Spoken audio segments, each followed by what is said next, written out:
Recently Bangladesh के अंदर ये वीडियो जो है वो वायरल हो रही है, जहां पर इजराइल के खिलाफ प्रोटेस्ट के बीच में लोग जो हैं वो एंटी इंडिया नैरेटिव देने लगे और यहाँ पर कश्मीर के आज़ादी के ऊपर बातचीत जो है वो इनके द्वारा की जाने लगी, यानी कि पूरी तरीके से इनका स्टैंड जो है वो प्रो पाकिस्तान देखने को मिल रहा था। आप यहाँ पर देख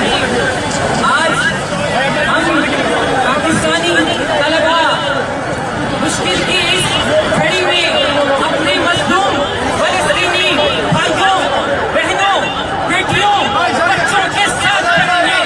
आज इस बांग्लादेश की सरजमीन पर हम ये वादे कर देना चाहते हैं कि इस्राइल का कश्मीर पर एक नाजायज कब्जा है।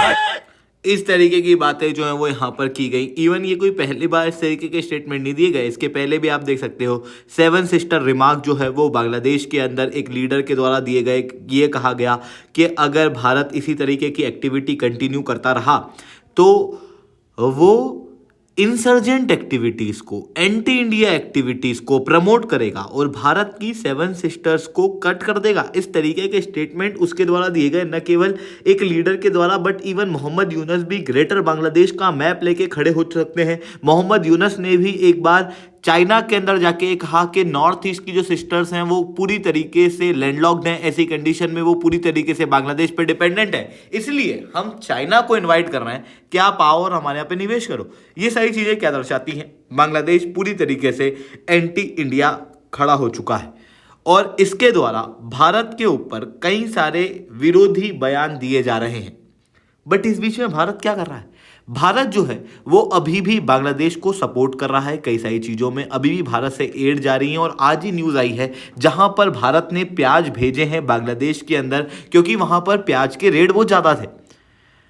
यहाँ पर बहुत ज़्यादा आवश्यकता है भारत को अपनी पॉलिसी को बांग्लादेश के लिए फिर से सोचने की और एक स्ट्रॉन्ग रवैया अपनाने की। ठीक उसी तरीके से जिस तरीके से डोनाल्ड ट्रंप वेनेजुएला के खिलाफ अपना रहे हैं, अपने लेवरेज का पूरा प्रयोग कर रहे हैं, ठीक उसी तरीके से अब भारत को भी अपने लेवरेज का पूरा प्रयोग बांग्लादेश के केस में करना चाहिए। क्या हुआ है एग्जैक्टली, इसे मैं शुभदीप चौहान डिटेल में आप लोगों के साथ में चर्चा करूंगा। बट उसके पहले आप लोग मेरे साथ में SRC10 टेलीग्राम ग्रुप के ऊपर जुड़ सकते हो।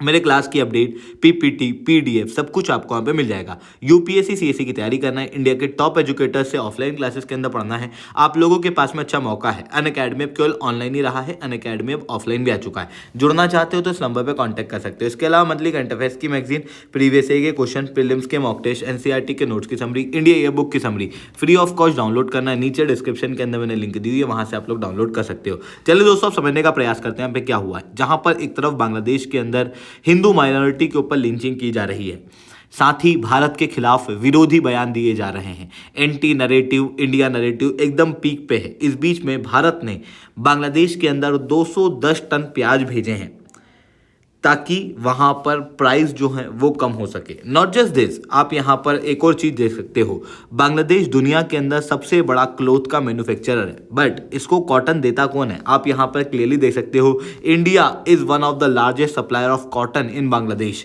इतना ही नहीं, बांग्लादेश के अंदर बिजली तक भारत से आती है। भारत ने क्रॉस बॉर्डर पाइपलाइन के जरिए गैसेज भी भेजी हैं और साथ में आप यहाँ पर देख सकते हो, भारत के जो पावर प्लांट्स हैं वो बांग्लादेश के अंदर बिजली भी चाहते हैं। ऐसी कंडीशन में बांग्लादेश बिजली के लिए, खाने के लिए, कपड़े लत्ते के लिए, सबके लिए इंडिया के ऊपर पूरी तरीके से डिपेंडेंट है। इवन 2017 के बाद से भारत लगभग $10 बिलियन का इन्वेस्टमेंट और $5 बिलियन का इंफ्रास्ट्रक्चर लोन बांग्लादेश को प्रोवाइड कर रहा है। और इन सब के बीच में बांग्लादेश क्या कर रहा है? बांग्लादेश भारत के खिलाफ नैरेटिव क्रिएट कर रहा है। बांग्लादेश के अंदर इंडिया को धमकियां दी जा रही है, नॉर्थ ईस्ट को स्प्लिट करने की बात की जा रही है, कश्मीर के खिलाफ स्टेटमेंट जो है वो दिए जा रहे हैं, पाकिस्तान के सपोर्ट में बातचीत की जा रही है। और इस बीच में भारत यहाँ पर गुड टर्म पॉलिसी अपनाए हुए हैं। भारत को इस बात को बहुत अच्छे से समझना चाहिए कि बेसिकली हमने बांग्लादेश के लिए काफ़ी कुछ इतिहास के अंदर भी किया है, बट उन सब के बावजूद भी बांग्लादेश के अंदर जैसे ही सरकार बदलती है इसी तरीके से एंटी इंडिया नैरेटिव क्रिएट किए जाते हैं। ठीक उसी तरीके से जैसे पाकिस्तान के अंदर भी रहने खाने के लिए कुछ नहीं है, ऐसी कंडीशन में जब सरकार गवर्नेंस को ठीक नहीं कर पाती ना, तो वो बाहर के दुश्मन की तरफ उंगलियां दिखाने लगती हैं। ठीक वैसे जैसे पाकिस्तान के अंदर कहा जाता है कि देखो इंडिया ये कर रहा है वो कर रहा है, चाइना के अंदर भी सेम चीज़ की जाती है, ठीक उसी तरीके से बांग्लादेश के अंदर भी किया जा रहा है। क्योंकि ये लोग गवर्नेंस को ठीक नहीं कर सकते, इस कारण से ये लोग कह रहे हैं कि हमारे ऊपर भारत से खतरा है और झूठे नैरेटिव जो है वो फैला रहे हैं। जबकि आज जो बांग्लादेश का अस्तित्व है वो भी आपको इंडिया की वजह से देखने को मिलेगा। ये बात इतिहास भी कहता है और रिसेंटली रशियन एम्बेसडर के द्वारा भी कहा गया कि बांग्लादेश और इंडिया के बीच में जो टेंशन हुई है उसको पूरी तरीके से ईज करने की ज़रूरत है। और इन्होंने ये भी कहा कि बांग्लादेश को 1971 में क्रिएट करने में रशिया और इंडिया दोनों की मेन भूमिका थी, उस बात को बांग्लादेश बिल्कुल भी ना भूले। बट उसके बावजूद भी आप देखोगे तो बांग्लादेश आज भी इंडिया के खिलाफ खड़ा रहता है। ऐसी कंडीशन में भारत के पास में तो कई सारे लेवरेज यार, आप देखोगे बांग्लादेश जो है वो 94% तक इंडिया से घिरा हुआ है। ऐसी कंडीशन में अगर हम किसी भी चीज़ को बांग्लादेश के अंदर रोकें तो बांग्लादेश जो है वो रोटी कपड़ा मकान सबसे वंचित रह जाएगा। ये हालत भारत कर सकता है बांग्लादेश की जब चाहे तब। भारत चाहे तो यहाँ पर जैसे INS विक्रांत को पाकिस्तान के खिलाफ खड़ा करके उस समय पर उनकी नेवी को नहीं आने दिया गया था बांग्लादेश के अंदर, ठीक इसी तरीके से भारत चाहे तो जो ग्लोबल व्यापार है वो भी बांग्लादेश का रोक सकता है। भारत पूरी तरीके से बांग्लादेश को लॉकआउट कर सकता है, बट भारत ऐसा करता नहीं है क्योंकि भारत एक रिस्पॉन्सिबल कंट्री के रूप में देखने को मिलता है। पर अब क्या है कि पानी जो है वो सर से ऊपर जाता हुआ दिखाई दे रहा है। केवल डिप्लोमेटिक धमकियों से कुछ भी नहीं होगा, इंडिया को स्ट्रॉन्ग स्टैंड दिखाना पड़ेगा। और उसी तरीके से जिस तरीके से ग्लोबल लेवल पे दूसरी सुपर पावर्स दिखाती आई हैं, भारत भी एक सुपर पावर है, भारत भी दिखा सकता है। यूनाइटेड स्टेट्स ऑफ अमेरिका ने वेनेजुएला के साथ में अपने रिलेशन को पूरी तरीके से डिटीरिएट कर लिया है। इन्होंने उनके जहाज़ पकड़ना शुरू कर दिए, अपने लेवरेज का मिसयूज़ करना शुरू कर दिया और इन्होंने फाइटर जेट तक को यहाँ पर डिप्लॉय करना शुरू कर दिया है। आप क्लियरली ये सारी चीज़ें यहाँ पर देख सकते हो।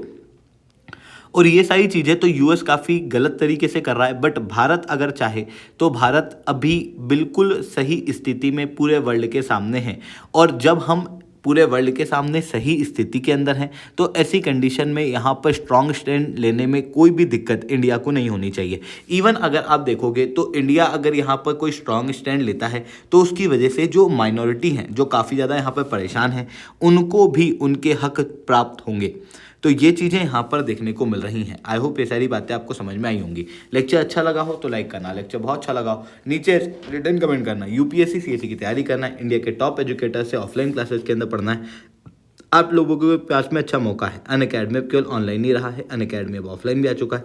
जुड़ना चाहते हो तो इस नंबर पर कॉन्टैक्ट कर सकते हो। इसके अलावा मंथली करंट अफेयर्स की मैगजीन, प्रीवियस ईयर के क्वेश्चन, प्रीलिम्स के मॉक टेस्ट, NCERT के नोट्स की समरी, इंडिया ईयर बुक की summary free of cost download करना है। नीचे डिस्क्रिप्शन के अंदर मैंने लिंक दी हुई है, वहाँ से आप लोग डाउनलोड कर सकते हो। ठीक है दोस्तों, आज के लिए इतना ही। That's all from my side. Jai Hind, जय भारत।